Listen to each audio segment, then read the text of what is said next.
अभी जस्ट आए हैं 4 दिन पहले भारतीय जनता पार्टी के दिग्गज नेता पूर्व महामंत्री श्री सुनील शर्मा जी हैं, उनके पीछे श्री MP मंडल साहब हैं, सरवर अली जी भी हैं, अबोदुल साहब हैं, श्री विनीता विजय जी हैं, श्री ललन जी हैं। मैं प्रारंभ करूं उसके पहले मैं आपको बताना चाहता हूं कि आज जिस सवाल पर आप लोगों को आमंत्रित किया गया है वह बिहार में एक मिसाल के तौर पर भ्रष्टाचार, व्यभिचार और इतना गड़बड़ी बिहार सरकार को लूटने का जो काम किया गया है, उसी के संबंध में एक ऐसे मंत्री जो आप जानते हैं कि भारतीय जनता पार्टी के प्रदेश अध्यक्ष श्री दिलीप जायसवाल जी पर 2 बार आपके द्वारा संवाद किया गया है, 2 एपिसोड दिया गया है। अब तीसरा जो है भाजपा का जो चाल चरित्र चेहरा है वो भारतीय जनता पार्टी के जो पूर्व प्रदेश अध्यक्ष हैं उनके संबंध में आपको जानकारी दी जाएगी। लेकिन मैं उससे पहले बताना चाहता हूं कि जनसुराज के पास जो अभी सरकार है, सरकार के एक मंत्री का ऐसा भ्रष्टाचार का कहानी है कि भ्रष्टाचार भी शर्म करने लगे। इस तरह से अनैतिक रूप से भ्रष्टाचार में लिप्त होकर बिहार के जनता को लूटने का काम किया है और दूसरा मिसाल नहीं मिलेगा आपको। समय समय पर हम 3 महीने के अंदर कोई एक नहीं बचेगा। उसके अलावा जनसुराज के पास वैसे लगभग 2 दर्जन से ज्यादा जो सीनियर IAS अफसर हैं जिसने बिहार को मंत्री के साथ मिलकर लूटने का काम किया है, उसकी भी सूची है। उतना ही नहीं, उन लोगों ने सिर्फ देश में पैसा का, भ्रष्टाचार का पैसा का इन्वेस्ट नहीं किया है, बल्कि ऑस्ट्रेलिया, दुबई और अमेरिका में भी, उसने USA में भी पैसा का इन्वेस्ट किया है, जिसका प्रमाण जनसुराज के पास आया है। मैं सर्वप्रथम राष्ट्रीय अध्यक्ष जी को देता हूं, मैं वो आपको अपनी बात बताएंगे। धन्यवाद। इस प्रेस कॉन्फ्रेंस में आप सभी लोगों का स्वागत है। मैं फिर से दोहरा दूं कि आने में कुछ विलंब हुआ क्योंकि भीड़ बहुत ज्यादा थी तो लोगों से मिलते हुए देर हो गई। ये जो श्रृंखला चला है हम लोगों का दुराचार को लोगों के सामने लाने का, ये निरंतर चलता रहेगा। ये इसलिए चलता रहेगा कि बिहार के लोग इतने ज्यादा तंग हो गए हैं कि वो अपनी ओर से अब साक्ष्य के साथ यहाँ के मंत्रीगणों का जो कारनामा रहा है उसके बारे में हमें सूचना देते रहते हैं। और जब भी वो सूचना ऐसा लगता है कि वो महत्वपूर्ण है, आपके बीच लाने लायक है, लाने योग्य है, तो हम लाकर देते रहते हैं। बिना समय को जाया किए हुए मैं चाहूंगा कि प्रशांत किशोर जी आप लोगों से मुखातिब हों और आज का जो विषय है उस पर चर्चा करें। धन्यवाद। आप सबका पहले तो यहाँ स्वागत है। मैं माइक की संख्या देख रहा हूँ और ये बताता है कि बिहार में मीडिया की ताकत अभी कितनी है और इसको कोई मैनेज नहीं कर सकता। लोग कोशिश कर रहे हैं कि मीडिया को दबा दिया जाए, अखबारों में विज्ञापन के जरिए खबर को दबाया जा रहा है, लेकिन ये आपके माइक और ये लोगो इस बात के गवाह हैं कि बिहार में मीडिया जीवित है, सशक्त है और किसी का बिका हुआ, किसी के द्वारा खरीदा जा सके ऐसा नहीं है। तो मैं तहे दिल से आप सबका शुक्रिया अदा कर रहा हूँ इस करेज के लिए, इस मिट्टी के प्रति जो आपकी जवाबदेही है, सबसे बढ़कर प्रोफेशन से भी ज्यादा बिहार के लोगों के प्रति जो आपकी सोच है, जो आपकी जवाबदेही है, उस कर्तव्य बोध को लेकर आप यहाँ आए हैं, उसके लिए व्यक्तिगत तौर पर मैं आपका हृदय से आभार व्यक्त कर रहा हूँ। कुछ लोगों ने कि जब दिलीप जायसवाल जी पर 2 किस्त जारी हुआ तो लोगों ने मुझे बताया कि लगता है कि प्रशांत किशोर को दिलीप जायसवाल ने मैनेज कर लिया। कुछ मीडिया साथियों ने यह भी बताया कि सम्राट चौधरी जी अब हमको भाई बता रहे हैं। कुछ नेतागण हमको पढ़ा लिखा ज्ञानी बता रहे हैं, कोई हमको महान बता रहा है। तो भैया सबका धन्यवाद है, हमारे लिए आपने अच्छे शब्द कहे, उसके लिए हम आपके शुक्रगुजार हैं। लेकिन मीडिया के सामने ये स्पष्ट कर रहा हूं कि मैं भाई भतीजावाद नहीं करता हूं, जाति धर्म में मेरा कोई यकीन नहीं है। और चाहे आप हमारे जाति के हैं या हमारे भाई हैं, हमारे मित्र हैं या हमारे रिश्तेदार हैं, अगर आपने गलती किया है तो आपको छोड़ा बख्शा नहीं जाएगा। उसी की कड़ी में आज हम आपसे मुखातिब हैं और आज हम लोग जहां से खत्म किए थे वहीं से शुरू करेंगे। दिलीप जायसवाल से शुरू खत्म हुआ था तो दिलीप जायसवाल से ही शुरू करेंगे, नहीं तो लोग कहेगा ना दिलीप जायसवाल से समझौता हो गया।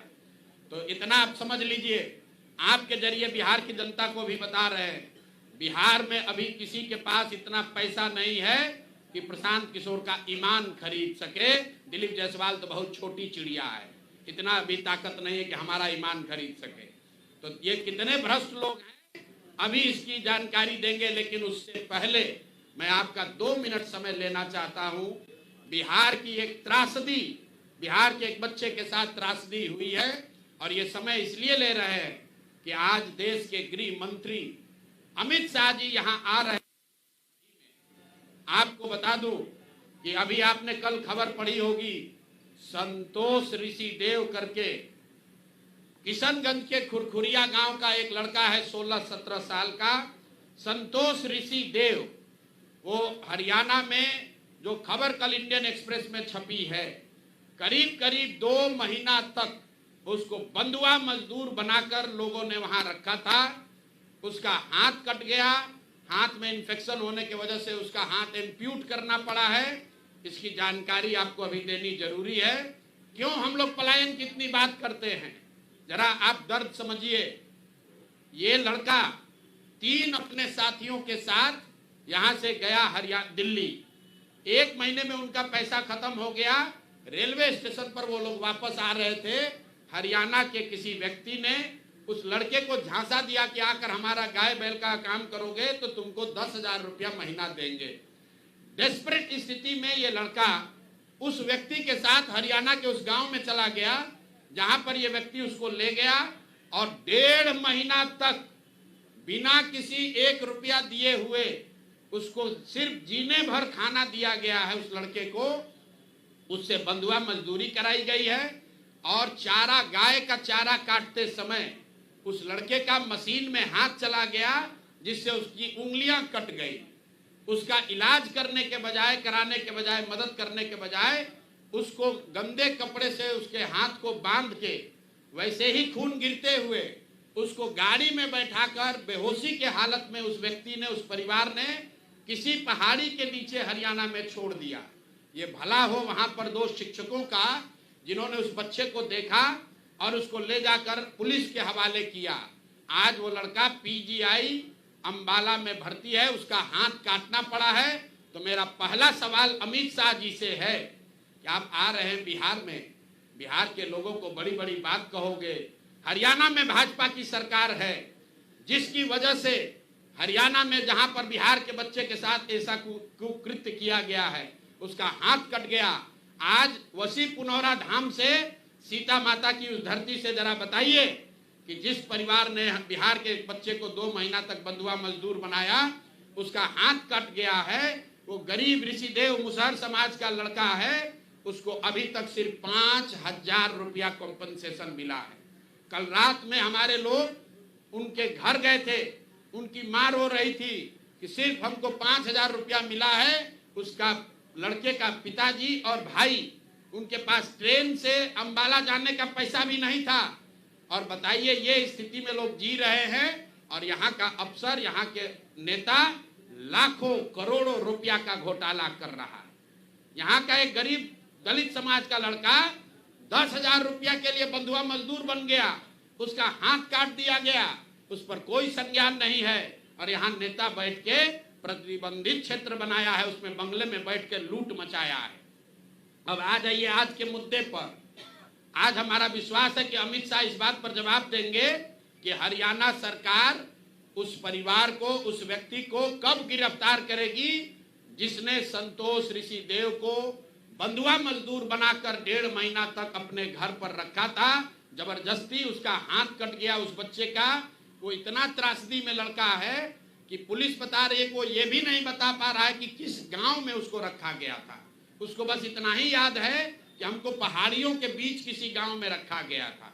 तो मैं आपके जरिए भाजपा से, खासकर गृह मंत्री अमित शाह जी से अनुरोध कर रहा हूं, हरियाणा में भाजपा की सरकार है, आप लोग बिहार में आकर वोट मांगते हैं, बिहार के किसी बच्चे को के साथ ऐसा विभत्स घटना हुआ है, कृपा करके इसका संज्ञान लीजिए और उस परिवार को, उस दोषी को तुरंत से तुरंत वहां पर गिरफ्तार किया जाना चाहिए और इस बच्चे को सुटेबल कंपनसेशन पहले हरियाणा सरकार को देना चाहिए और बिहार सरकार में भी जो कान में तेल डालकर बैठे हैं इनको भी उस बच्चे को मदद करनी चाहिए। और आगे मैं उस बच्चे से आपको मिलाऊंगा, अभी उसका ट्रीटमेंट चल रहा है, अगले प्रेस कॉन्फ्रेंस में आपको बताऊंगा। वो लड़का खुद आपको बताएगा कि उसके साथ किस किस तरह की विभत्स घटना घटी है। अब आइए आज के मुद्दे पर। दिलीप जायसवाल जी मेरे भाई, हमने आपको कहा था कि ये कॉलेज कब्जा किए हुए हैं, 25 बरस से किए हुए हैं और बिहार के सभी अलग अलग दलों के नेताओं को पैसे के दम पर, कॉलेज में एडमिशन के दम पर और कई तरह का प्रलोभन के दम पर अपना सत्ता बनाए हुए हैं। उनके द्वारा उन पर जो इल्जाम है राजेश शाह के मर्डर का, वो घटना भी आपको विस्तृत बताई गई है, उस पर भी अभी ना उन्होंने कोई जवाब दिया ना कोई कार्रवाई हुई। भाजपा वालों ने अभी तक कोई कार्रवाई नहीं की। अब आ जाइए हमारे अमंगल काल वाले मंगल पांडे जी का। मंगल पांडे जी को क्यों कह रहे हैं? मंगल पांडे जी और दिलीप जायसवाल दोनों एक दूसरे के भारी मित्र हैं। मित्र कैसे हैं? अब बताइए, 20 में कोविड हुआ, कोविड में जब आप मारे मारे फिर रहे थे, यहाँ के लोगों को दवा नहीं मिला, ऑक्सीजन नहीं मिला, लोगों को दवा, डॉक्टर, अस्पताल का जुगाड़ नहीं हुआ, उस समय के स्वास्थ्य मंत्री उस समय दिल्ली में फ्लैट खरीद रहे थे। फ्लैट किसने और खरीद कैसे रहे थे? दिलीप जायसवाल जी के मदद से। तो फ्लैट का नंबर और नाम नोट कर लीजिए। द्वारका में flat number 001 CGHS limited, plot number 11 sector 6 Dwarka new Delhi में भाई साहब ने अपनी पत्नी के नाम से, उर्मिला पांडे जी के नाम से इन्होंने 86 लाख रुपया पेपर पर है, 86 लाख रुपए में इन्होंने फ्लैट खरीदा। तो कोई बड़ी बात नहीं है भाई, कोई भी फ्लैट खरीद सकता है। अब बड़ी बात क्या है ये समझिए। इन्होंने जो फ्लैट खरीदा, इसका पैसा कहां से आया? इसका पैसा पहले तो ये जब फ्लैट का रजिस्ट्रेशन हुआ तो फ्लैट के विटनेस हैं हम लोग के माननीय सदस्य, भारतीय जनता पार्टी के अध्यक्ष दिलीप जायसवाल जी। और वहां पर अब ये देखिए, ये चलाते हैं अवैध मेडिकल कॉलेज। और उस समय के स्वास्थ्य मंत्री में मंगल पांडे जी जब फ्लैट खरीदते हैं तो उसके विटनेस हैं दिलीप जायसवाल फोटो के साथ। अभी आपको ये डॉक्यूमेंट जारी करेंगे। अब आप कहिएगा कि भैया दोस्त मित्र हैं, एक ही साथ एक ही पार्टी में है, विटनेस है, तो इसमें क्या गलत हो गया? कोई गलत नहीं है। अब ये समझिए कि 86 लाख रुपया आया कहां से? 86 लाख रुपया उसका एक बड़ा हिस्सा सीधा 30 लाख रुपया आया है। मंगल पांडे जी के पिताजी का नाम है अवधेश पांडे। अवधेश पांडे जी ने ये पैसा भेजा अपने बहू को, उर्मिला पांडे जी को। अब हम लोगों ने सोचा भाई अवधेश पांडे जी के पास इतना पैसा कहां से आया? अब आप देख लीजिए, अब इनको समझ में आएगा कि किससे ये उलझे हैं। 6 तारीख को 6/9/2019 को 6/8/2019 को ये दिलीप जायसवाल का अकाउंट नंबर है। आरटीजीएस से दिलीप जायसवाल ने 25 लाख रुपया अपने अकाउंट से, ध्यान दीजिए, एलिगेशन नहीं है, ये बैंक का डॉक्यूमेंट है। आरटीजीएस नंबर नोट कर लीजिए। दिलीप जायसवाल ने अपने अकाउंट से 25 लाख रुपया अवधेश पांडे जी को दिया, जो मंगल पांडे जी के पिताजी हैं। और अवधेश पांडे जी ने उस पैसे को आगे ट्रांसफर कर दिया उर्मिला पांडे जी को, जो मंगल पांडे जी की पत्नी है। और ये पैसा वहां से इन लोगों ने दिया फ्लैट खरीदने के लिए 86 लाख रुपया अलग अलग लोगों से लेकर। अब आप कहिएगा भैया अभी भी मंगल पांडे ये कह सकते हैं कि हमको फ्लैट खरीदना था, हमने दिलीप जायसवाल से उधार लिया। दोस्त मित्र हैं, साथ में राजनीति करते हैं। तो 2020 का मंगल पांडे का अब आप निकाल लीजिए एफिडेविट, जब चुनाव लड़े तो उसका एफिडेविट निकाल लीजिए।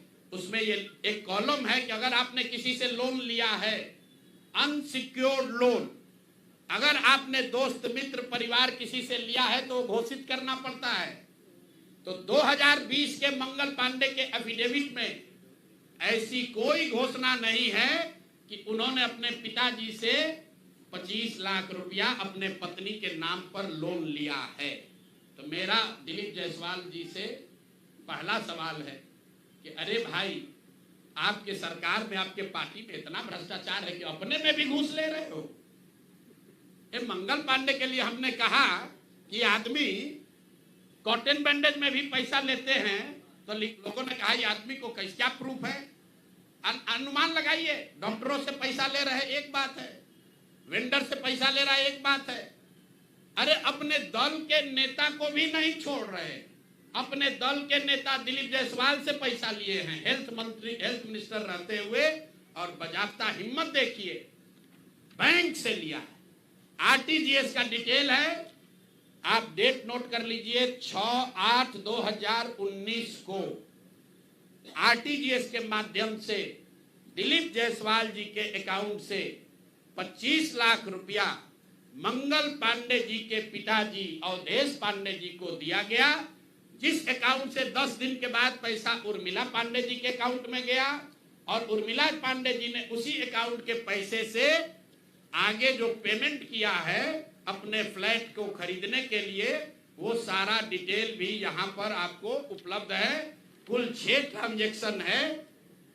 पंजाब नेशनल बैंक के 6 बार ट्रांजैक्शन हुए हैं, जिसमें 86 लाख रुपया गया है। तो ये जो हम लोगों ने देखा, ये 86 लाख रुपया आया कहां से? तो उर्मिला पांडे जी के पास पैसा आया अवधेश पांडे जी के पास से, जो मंगल पांडे जी के पिताजी हैं।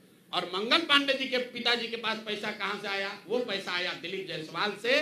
तो अब आप देख लीजिए कि दिलीप जायसवाल और मंगल पांडे कितने जिगरी यार हैं, कितना इनका आपस में दोस्ती है। ये भाई साहब हेल्थ मिनिस्टर हैं, आज दिलीप जायसवाल जी मेडिकल कॉलेज चला रहे हैं। ये हालत है यहाँ पर। अब आप कहिएगा कि इससे कौन सा बड़ा बात है।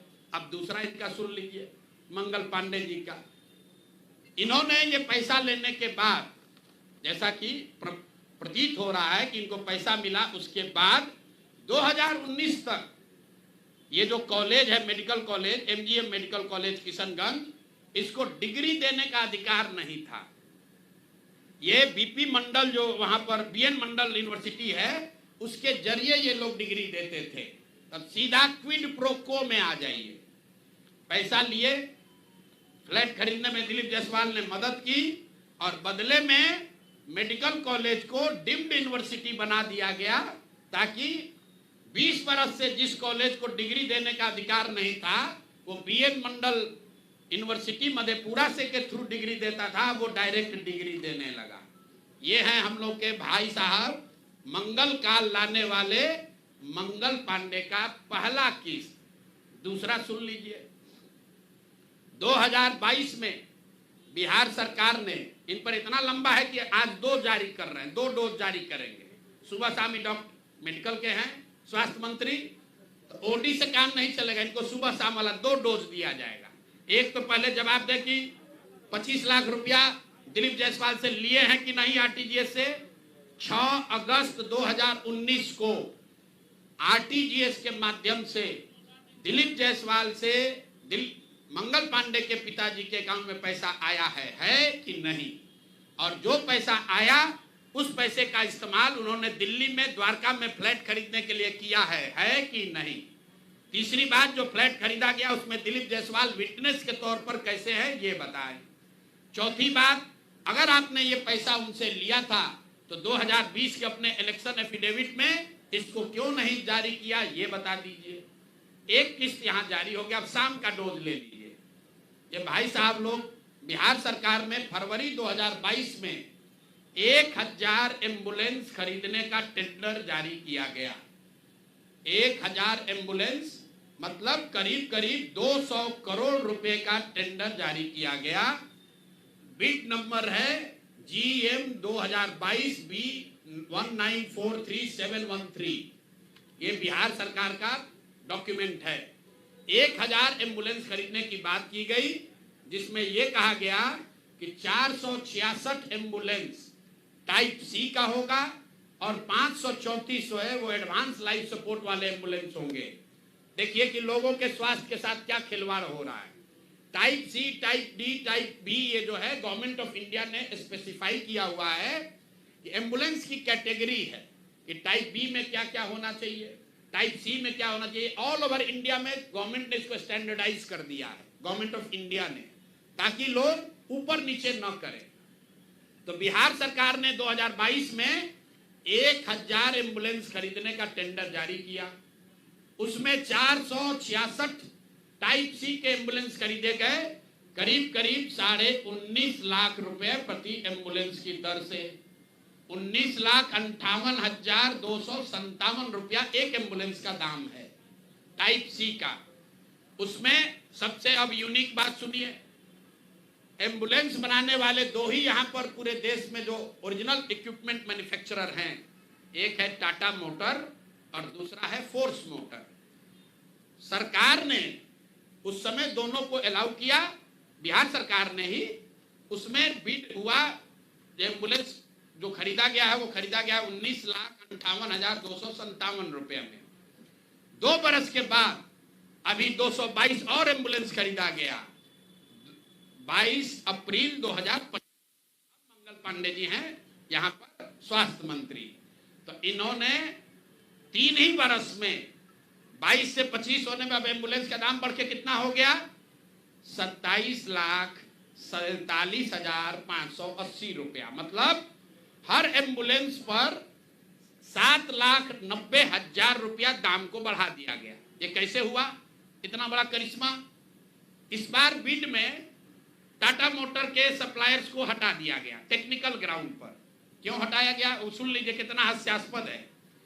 टाटा मोटर का जो सप्लायर था उसका टेक्निकल ग्राउंड पर बिड इसलिए कैंसिल किया गया क्योंकि सरकार का कहना है कि हम लोग वो एम्बुलेंस चाहते हैं जिसमें सिर्फ पेशेंट वाले विंग में एसी हो, ड्राइवर वाला केबिन में एसी न हो। टाटा मोटर ने कहा कि हम उतने ही पैसे में हम पूरे एम्बुलेंस में एसी देंगे जिसमें ड्राइवर के पास भी एसी होगा और पेशेंट वाले में भी एसी होगा। फोर्स मोटर ने ये कहा, या उनके जो डीलर हैं, कि नहीं, हमारे जो ड्राइवर वाला केबिन है उसमें एसी नहीं है, पेशेंट वाला में एसी है। इसका इस्तेमाल करके टाटा मोटर को बिड से टेक्निकली डिस्क्वालीफाई कर दिया गया। और जो 19 लाख का एम्बुलेंस है उसको 28 लाख में अभी सरकार ने खरीदा है। अभी ये पेमेंट हो गया है। जिस एंटिटी को ये मिला है, ये वही एंटिटी है जिसको पहले 450 करीब 444 एम्बुलेंस का कॉन्ट्रैक्ट मिला था। उस एंटिटी के खिलाफ एक और शर्त सुनिए, जब ये कॉन्ट्रैक्ट दिया गया 450 एम्बुलेंस का, तो उसमें शर्त थी कि हर जिले में उस कंपनी का कम से कम एक सर्विस सेंटर होगा, तभी उसका बिड कंटिन्यू होगा। 22 में 450 एम्बुलेंस खरीदा गया। फोर्स मोटर का कोई भी यहाँ पर 4 या 6 जिले को छोड़कर कहीं पर उनका सर्विस सेंटर नहीं है। बजाय उसके कि उस पर एक्शन हो, उसी को फिर से 250 एम्बुलेंस का और कॉन्ट्रैक्ट दे दिया गया। वो कॉन्ट्रैक्ट पिछला जो 19.5 लाख में दिया गया था, इस बार 27.5 लाख में दिया गया। और बात सुनिए, यही टाइप C का एम्बुलेंस उड़ीसा में खरीदा गया 16 लाख में, अभी 2 महीना पहले। टाइप B का एम्बुलेंस अभी यूपी सरकार ने खरीदा है 2500 एम्बुलेंस 12 लाख में। और बिहार के हम लोग के जो ज्ञानी मंत्री लोग हैं, ये वही एम्बुलेंस खरीद रहा है 27.5 लाख में। तब मंगल पांडे बता दे। और अभी आजकल हम नए मुख्य सचिव जो बनने जा रहे हैं, क्या नाम है उनका, प्रत्यय अमृत, वो भी स्वास्थ्य के ही शायद प्रिंसिपल सेक्रेटरी हैं। हैं भाई, स्वास्थ्य के प्रिंसिपल सेक्रेटरी हैं प्रत्यय अमृत जी, मुख्यमंत्री जी का तो कार्यकाल 3 महीना बाकी है, ये भाई साहब का कार्यकाल अभी 1-2 बरस रहने वाला है। तो आप यहाँ प्रिंसिपल सेक्रेटरी हैं, आप बता दीजिए कि 600 एम्बुलेंस आपने किस शर्त पर खरीदा है, क्यों 19.5 लाख पेमेंट को बढ़ाकर 27.5 लाख किया गया है, और अभी और 400 एम्बुलेंस का टेंडर जारी किया जा रहा है। कुल 1000 एम्बुलेंस खरीदा जाना है, 1250 एम्बुलेंस, एक एम्बुलेंस का दाम करीब 25 लाख रुपया है। आप वेबसाइट पर जाइएगा, फोर्स मोटर टाइप सी के एम्बुलेंस का मार्केट रेट वेबसाइट पर बता रहा है 21 लाख। अब बिहार सरकार खरीद रही है उसको 28 लाख में, और 21 लाख का अगर आप बल्क के खरीदार हैं तो आप नीचे न कीजिएगा, रेट कम होना चाहिए। बिहार सरकार ने खुद 19.5 लाख में लिया था, अब उसको बढ़ा के 28 लाख कर दिया। तो मेरे भाई मंगल पांडे जी, बिहार में सिर्फ आप ही का मंगल काल चल रहा है, अब बहुत दिन से चल रहा है, बहुत ज्यादा लूट रहे हैं, घर खरीद रहे हैं, अपने बीवी बाल बच्चों का उपाय कर रहे हैं, लंबा फेंक रहे हैं। तो अब जरा बिहार के लोगों का अमंगल होना बंद हो, इसके लिए बताइए कि पैसा आप दिलीप जायसवाल के साथ मिलकर लिए हैं कि नहीं। और दिलीप जायसवाल का मैं क्यों ये बता रहा हूं ये समझिए। दिलीप, मैंने पिछले वार्ता में कहा था, दिलीप जायसवाल के मेडिकल कॉलेज से बिहार में सबसे ज्यादा आयुष्मान कार्ड के जरिए सबसे ज्यादा पैसे की निकासी की गई है। आयुष्मान कार्ड का अभी सीईओ कौन है? आयुष्मान कार्ड का यहां मुख्य पदाधिकारी कौन है? दिलीप जायसवाल के साथ रहे हुए पीएस, कम से कम कितने साल रहे हैं पीएस, और उनके साथ काम किए हुए अधिकारी, आप लोग जाइएगा, भी नाम लेना उचित नहीं है। मंगल पांडे के जो पीएस थे वही आजकल आयुष्मान के यहाँ पर हेड हैं। देखिए इनकी मिली भगत हैं। शशांक जी, वो पहले मंगल पांडे के पीएस थे, अभी आयुष्मान के हेड हैं। आयुष्मान कार्ड के स्कीम के जरिए करोड़ों रुपए की उगाही की निकासी की गई है दिलीप जायसवाल के मेडिकल कॉलेज के द्वारा, और वही मेडिकल कॉलेज के मालिक मुखिया दिलीप जायसवाल चेक से दिलीप मंगल पांडे को पैसा दे रहे हैं। अब ये पूरा सर्किल आप समझ लीजिए और आप जवाब दे दीजिएगा। एक और बात मुझे कहना है, हम पर कल कुछ उन्होंने टीका टिप्पणी की है, तो यहाँ आरजेडी वाले 2-3 बरस हाथ पांव मारे कि प्रशांत किशोर के खिलाफ कुछ निकाले, तो 2-3 बरस बेचारे खोज खाज के निकाले कि इसका पिताजी का सरनेम है पांडे, इसके अलावा कुछ निकला नहीं। हमारे खिलाफ कुछ नहीं मिला तो कहा कि इनके पिताजी का सरनेम है पांडे, पंडित जी हैं, ऐसा उसका इल्जाम है। उसी तरह भाजपा वाला कहा ना हम लोग तो ज्यादा पढ़े लिखे हैं, हम लोग प्रशांत किशोर को एकदम इनका कच्चा चिट्ठा खोल देंगे। तो कल क्या बताया, एक केस में जो 2018 में जब मुझे जदयू मैंने छोड़ा था, तो मुझ पर दबाव बनाने के लिए नीतीश कुमार की पार्टी ने एक फर्जी यहाँ केस कराया था। केस क्या है ये सुनिए, चोरी का नहीं, डकैती ठेकेदारी का नहीं, केस ये है कि हम बात बिहार की एक जो फेसबुक पेज चलाते हैं, ये हमारा आइडिया नहीं है, किसी दूसरे लड़के ने पहले इसको सोचा था। अब देखिए ये लोग कहते हैं कि हम बिजनेसमैन हैं, हमारा अगर इन्हीं की बात मान लें, हमारा बिजनेस क्या था, नारा लिखना भी हमारा बिजनेस का हिस्सा था। तो देश भर का नारा लिख रहे हैं हम, और हमारा बात बिहार की लिखने के लिए हम दूसरे का चोरी करके लाए। ये मामला कोर्ट में गया, कोर्ट ने इसको सिरे से खारिज कर दिया। हाई कोर्ट गया, वहां पर भी जजमेंट रिजर्व है, क्वेश होने के लिए कोई इसमें केस नहीं बनता है। केस चोरी का नहीं है, धोखाधड़ी का नहीं है, केस ये है कि जो प्रशांत किशोर बात बिहार की का फेसबुक पेज चला रहे हैं, ये प्रशांत किशोर से पहले किसी दूसरे लड़के ने सोचा था, ऐसा उस लड़के का दावा है। तो भैया अभी डीडी न्यूज भी चला रहा है बात बिहार की, वो भी यही चला रहा है। तो डीडी न्यूज पर भी 2-4 वो केस कर दो भाई, वो लोग भी हमारा चोरी किया है।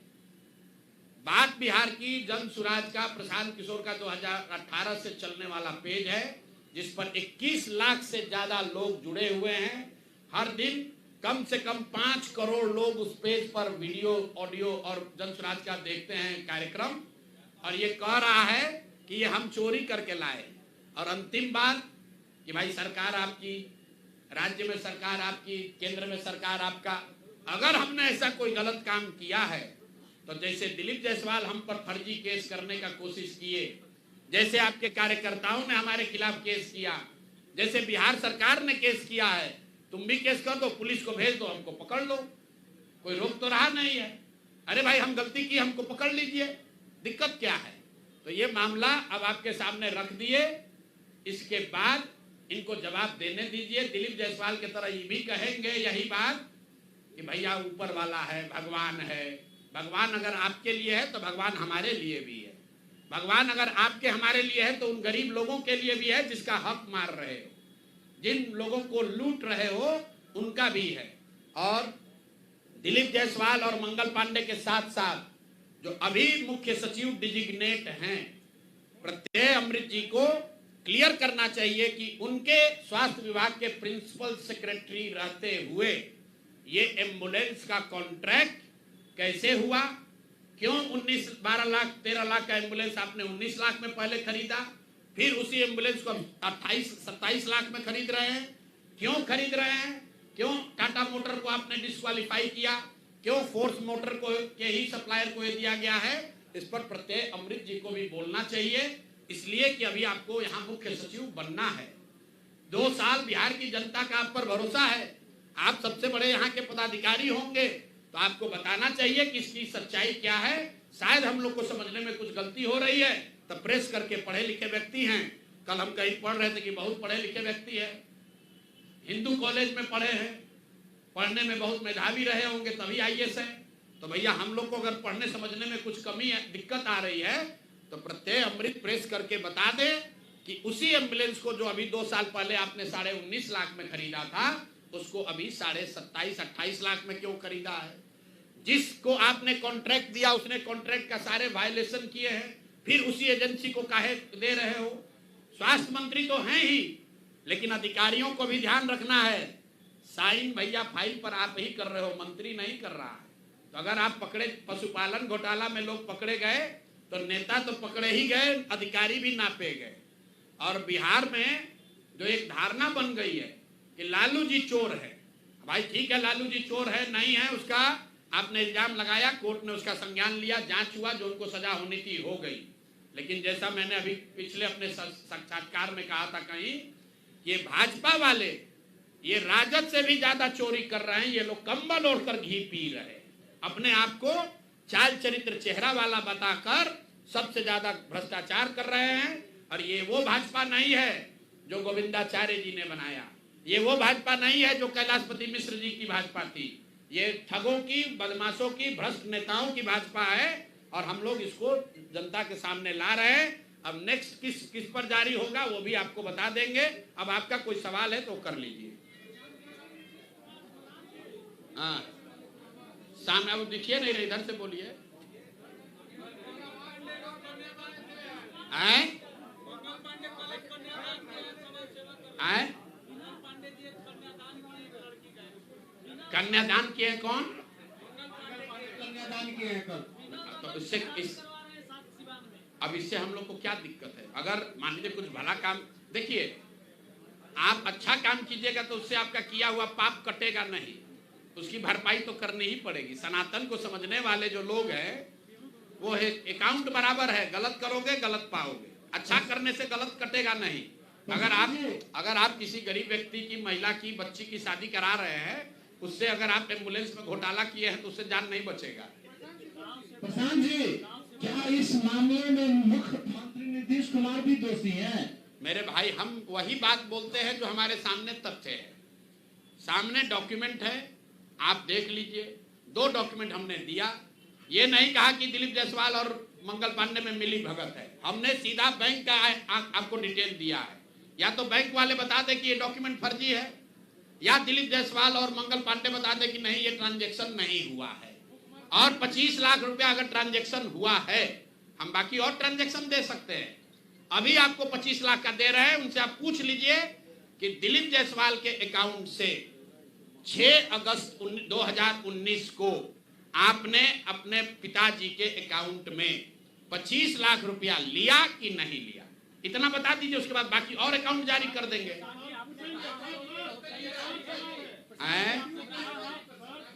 आए, अरे भैया काहे घबरा रहे हो, एक एक करके लो ना। बीमारी है, दवा का डोज 4 को कैलपुल खा लोगे तो बुखार उतरने के बजाय गड़बड़ा जाएगा। एक दिन में 2 ही पैरासीटामोल खाना है।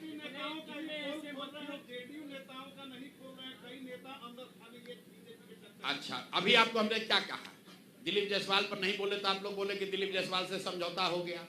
मंगल पांडे को छोड़ दिए तो आपने कहा कि तो इन्हीं के जात के हैं इसलिए छोड़ दिया। अरे भैया छोड़ेंगे किसी को नहीं, ना जात को ना भात को, छूटेगा कोई नहीं।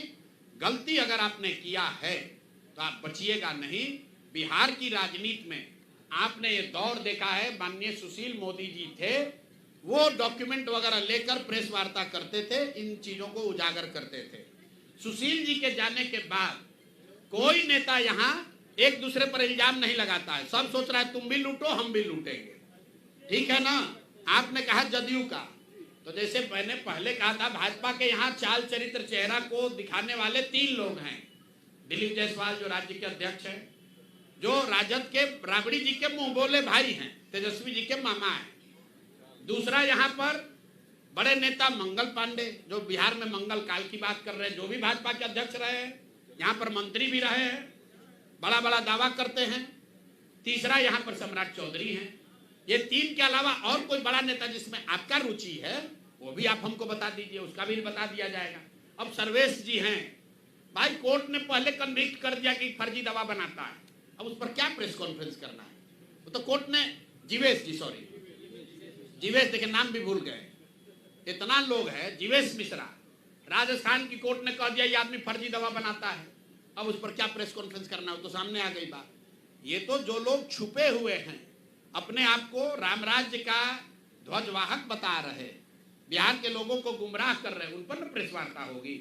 आपकी रुचि अगर किसी व्यक्ति में है तो बता दीजिए। नित्यानंद राय यहाँ बिहार में कहाँ राजनीति करते हैं? अरे मैकवा में लेके बोलो ना। आए मेरे भाई, जन सुराज लीगल फर्म नहीं है, जन सुराज राजनीतिक दल है।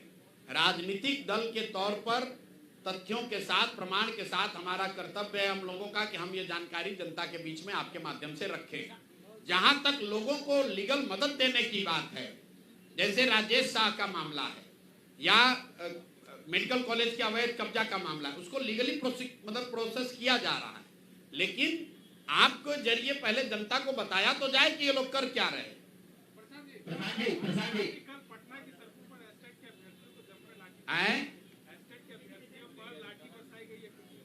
भाई 100 बार हम लोग कह चुके हैं कि नीतीश कुमार समाजवाद और सामाजिक न्याय पर के नाम पर राजनीति करने वाले सबसे ज्यादा जो लाठी चलाने वाला नेता है इस देश में, वो नीतीश कुमार है।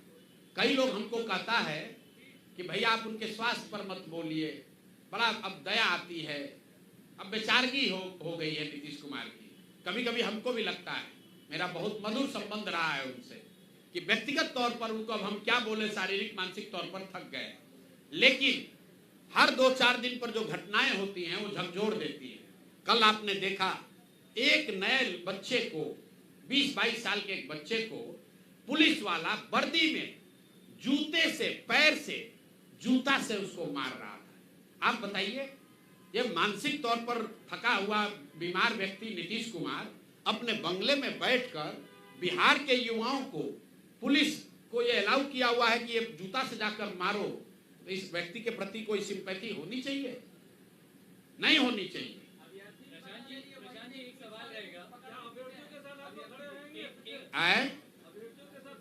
अरे भैया, अभ्यर्थियों के साथ आप ये बताइए कि 3 वर्ष में हम लोगों ने आंकड़ा जारी किया है, 84 से ज्यादा अलग अलग समूहों पर लाठियां चली हैं पटना में, वो चाहे अभ्यर्थी हो, छात्र हो, आशा वर्कर हो, आंगनवाड़ी हो, सरपंच हो, मुखिया हो, रसोईया हो, सांख्यिकी वाले हो, राज्य कर्मी हो, कोई वर्ग बाकी नहीं है। हर आदमी लाठी खा के गया, यहां तक कि भाजपा वाले नेताओं को भी दौड़ा दौड़ा के नीतीश कुमार के पुलिस ने मारा। अब फिर भी ये भाजपा वाला इतना डरपोक है कि सत्ता के लालच में, कुर्सी के लालच में, यही सेगरीवाल जी को पीट पीट के यहाँ पर डाक बंगला में लाल कर दिया था, और अभी नीतीश कुमार को भगवान बता रहा है। क्यों? सत्ता का लालच है। प्रसाद जी जो आप आरोप लगा रहे हैं, हम आरोप को नहीं लगा रहे, कौन बोल प्रसाद जी इधर प्रसाद जी, हाँ हाँ, जो आरोप आप लगा रहे हैं, हमने कहाँ आरोप लगाया? कायदे से ये आरोप तेजस्वी यादव को लगाना चाहिए, क्योंकि विपक्ष के वो नेता है, और तेजस्वी यादव कहते हैं कि दिलीप जायसवाल जो है उनके मामा है। तो क्या शीर्ष नेतृत्व के नेताओं का रिश्ता क्या बताता है कि भाजपा जो है वो आरजेडी की भी टीम है? देखिए, आज जो भाजपा, मैंने पहले आपको कहा, उसका जो भी नेतृत्व है, सम्राट चौधरी कहाँ थे? वो लालू जी राजद से ही तो निकले हुए हैं। कम उम्र में मंत्री बनाना, विधायक बनाना, सम्राट चौधरी को किसने बनाया? यही तो राजद के लोगों ने ही तो बनाया। दिलीप जायसवाल कहाँ की राजनीति करते थे? ये सब राजद की उपज हैं। तो सब एक ही विचारधारा, एक ही तरह का लूट मार करने वाले तो लोग हैं। ये कोई गंगा से थोड़े, गंगोत्री से थोड़े ना निकले हैं, ये सब राजद वाले गंगोत्री से ही निकले हैं। तो जैसे जिसका जैसा उद्गम है वैसा ही उसका स्वभाव है, वही काम करता है। भैया, डॉक्टर सुरक्षित है कि नहीं, इसकी चर्चा हो रही है। चिंता ये होनी चाहिए कि बिहार के 13 करोड़ लोग असुरक्षित हैं। जब कोविड में आपके लोगों को दवा नहीं मिला, पैरासीटामोल, ऑक्सीजन नहीं मिला, तब बिहार के स्वास्थ्य मंत्री करोड़ों रुपए का फ्लैट दिल्ली में खरीद रहे थे, और मदद कौन कर रहा था? दिलीप जायसवाल। तब वो चर्चा का बात है। डॉक्टरों की सुरक्षा होनी चाहिए, वो तो रहेगी।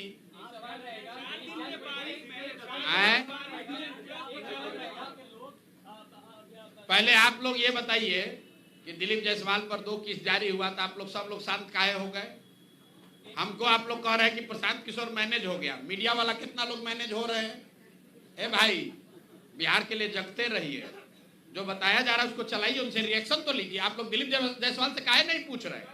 एक एएनआई को बुला के देखिए, एएनआई के एक आदमी को बुला के एक बयान देके उसके बाद से वो आदमी गायब है।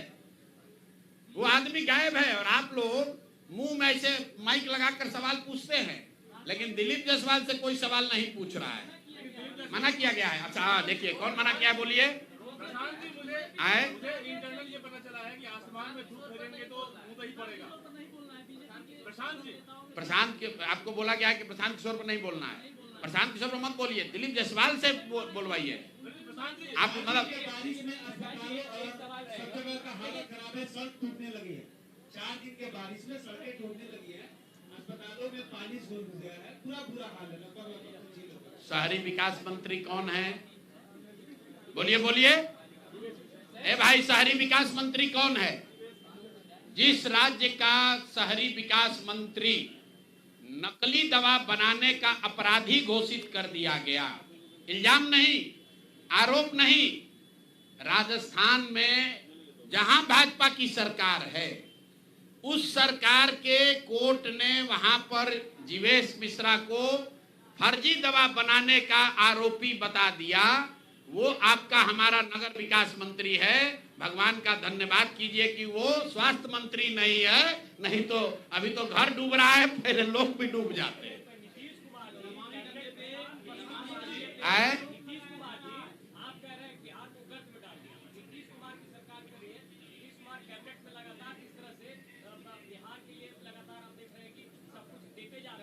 अच्छा ठीक है, देते जा रहे हैं तो भाई हमारी बात मत मानिए। नीति आयोग का वेबसाइट खोल लीजिए। देश का सबसे गरीब राज्य कौन? बिहार। देश का सबसे अशिक्षित राज्य कौन? बिहार। देश में सबसे ज्यादा बेरोजगारी कहाँ? बिहार में। सबसे ज्यादा पलायन कहाँ? बिहार में। सबसे कम किसानों की स्वनिधि राशि किसको कहाँ मिली? बिहार में। मनरेगा का यूटिलाइजेशन सबसे कम कहाँ हुआ? बिहार में। प्रधानमंत्री आवास योजना में सबसे कम घर कहाँ बने? बिहार में। अरे भाई, तुम तो अपनी सरकार की योजना को भी लागू नहीं कर रहे हो। मनरेगा में बिहार सरकार का यूटिलाइजेशन है 39%। अब प्रधानमंत्री आवास योजना में यूपी में बिहार के मुकाबले 10 गुना ज्यादा घर बन गया। किसानों को जो 6,000 रुपया मिलता है, 2,000 रुपया, उसमें पूरे देश में पर कैपिटा बेसिस पर सबसे कम किसानों को बिहार में मिल रहा है पैसा। क्यों? क्योंकि सरकार उसका बैंक और आधार कार्ड भी जमा नहीं करा पा रही है। तो कैबिनेट में क्या फैसला कर रहे हो? कैबिनेट में फैसला ये हो रहा है कि 30 वर्ष में पहली बार लालू का डर दिखाकर अब एनडीए को वोट मिलने वाला नहीं है। जन सुराज की व्यवस्था आ गई। अगर जन सुराज नहीं होता तो कैबिनेट में एक प्रस्ताव पारित होता कि लालू का जंगल राज न लौटे, इसलिए एनडीए को वोट दो। अब तो बात चलेगा नहीं। अगर आप कहिएगा लालू का जंगल राज न लौटे तो लोग कहेगा हाँ भाई लालू का जंगल राज न लौटे, लेकिन तुम भी मत लौटो, अब जन सुराज लौटेगा, जन सुराज आएगा। तो अब वो डर से, देखिए इसका डर मैं हमेशा कहता हूं।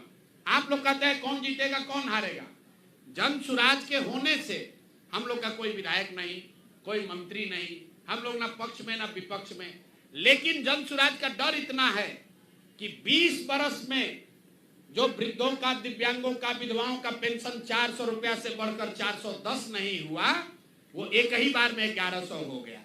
कुछ लोग कह रहा है कि तेजस्वी यादव कहने पर हुआ। चलिए मान लीजिए इस बात को, तो जरा तेजस्वी यादव से पूछिए कि भाई जब तुम्हारे माँ बाप थे यहाँ मुख्यमंत्री तब तो वृद्धों को 1 रुपया नहीं मिलता था, और इस 20 बरस में भी 3 बरस आप डिप्टी सीएम थे, उस समय 400 से बढ़ा के 450 काहे नहीं कर दिए। अभी आशा का मानदेय बढ़ गया, रसोईया की सैलरी डबल हो गई। क्यों हो रहा है? क्योंकि ये भय सता रहा है, जनता का डर है। ये जन सुराज का, प्रशांत किशोर का डर नहीं है।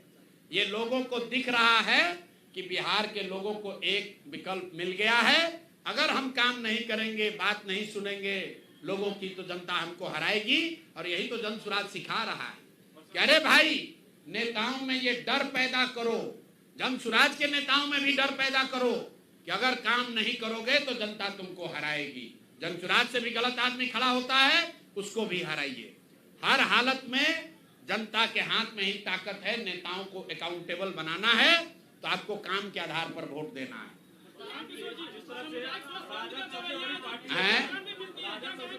बिहार में, लेकिन आप भाजपा को आड़े हाथ दे रहे हैं, क्या इसका मतलब ये है कि आप ये मान लिए हैं कि एनडीए की सरकार बनने जा रही है बिहार में? अरे हम तो ये मान लिए हैं कि एनडीए और जन सुराज में मुकाबला है। राजद को मरे हुए आदमी पर कितना बोझ डालिएगा, वो अपने खत्म है दल। भाई वीरेंद्र यादव के बारे में, अरे भाई हम भाई वीरेंद्र यादव को हम काहे बोले? जो यहाँ पर सत्ता चला रहा है पहले उसको पकड़े। मान लीजिए भाई वीरेंद्र यादव ने गलती किया तो सत्ता में जो बैठे लोग उसको काहे नहीं अरेस्ट किया? उसको अरेस्ट करना ना चाहिए था। भाई वीरेंद्र ने मान लीजिए कि गाली गलौज किया तो जो सत्ता में बैठा है उसको जाकर अरेस्ट करना चाहिए था। क्यों नहीं अरेस्ट किया? हम लोग तो पहले कह दिए कि दिलीप जायसवाल जो भाजपा के प्रदेश अध्यक्ष हैं और राबड़ी देवी के मुंह बोले भाई हैं, वो बतवा नहीं सुन रहे हैं। राबड़ी जी ने कहा तो हमारे भैया हैं, दिलीप जायसवाल हमारे भैया हैं, तो आप तो सुदर्शन न्यूज के हैं। अरे भाई कभी कभी भी तो चलाइए मेरे भाई।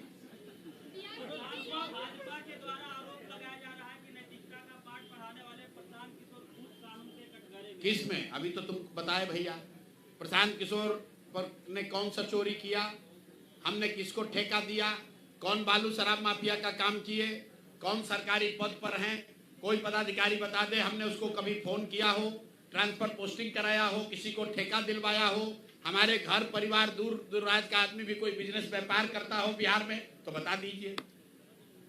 भाई आप ये कह रहे हैं कि बात बिहार की जो आप चलाते हैं। एक डमी लड़का शशांक खड़ा हुआ, कहा कि ये प्रशांत किशोर से पहले ये सोच हमारे दिमाग में आई थी। तो भैया मोदी जी जो भाजपा वाला हमको कह रहा, भाजपा वाला से जरा पूछिए कि मान लीजिए एक बार को कि प्रशांत किशोर चोर है, नैतिक आदमी, इनमें मोरालिटी नहीं है, तो आपके सर्वमान्य नेता मोदी जी ऐसे आदमी को अपने घर में रखकर इनकी मदद ले रहे थे। अरे ये भाजपा के नेताओं को इतना भी नहीं समझ में आ रहा है। जरा पूछिए तो जाकर मोदी जी से कि सर ऐसे आदमी को जो कि नैतिक रूप से गलत है, उसको आप इतना बड़ा देश का नेता हैं, आप प्रशांत किशोर का मदद काहे ले रहे थे? प्रशांत किशोर को साथ में क्यों रखे थे?